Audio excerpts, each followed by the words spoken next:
Marko, Juras here from Fair Realty. It's casual Fridays here in my office.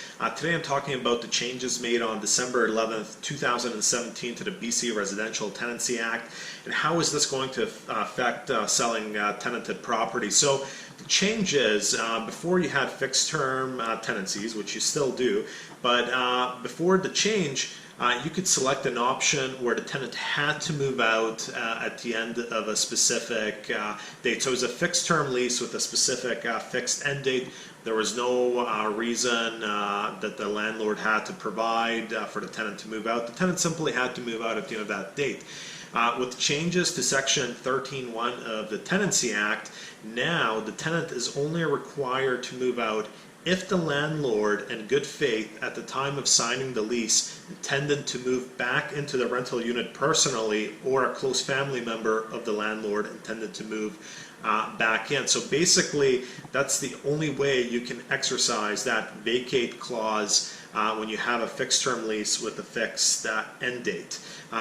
Before, it was just a fixed end date, tenant moved out. So this is going to create a lot of issues in a lot of different scenarios in terms of selling tenanted property, so it's going to be important to plan ahead. For example, one thing I can think of, let's say you owned a rental property and you wanted to sell it in the spring market and you wanted to list it in April.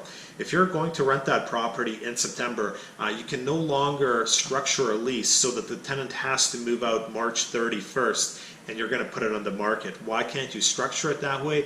Because in good faith, you're not planning on personally moving in come April. You're planning on selling the property, and that no longer qualifies in terms of exercising that vacate clause. That's one scenario. So many scenarios regarding that.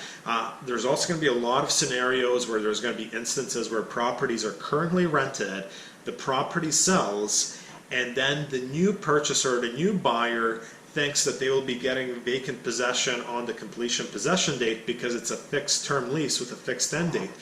Well, that vacate clause clearly states that the landlord who entered into the lease in good faith is moving into the rental unit or a close family member. It says nothing about a subsequent purchaser and his or her family moving into the unit. So I think a lot of tenants are going to challenge the vacate clause in that particular circumstance. A ton of other scenarios. Basically, my message is understand the Tenancy Act or consult a professional and have a game plan in place if you're selling a tenanted property. That's it for this week. Marko, Juras.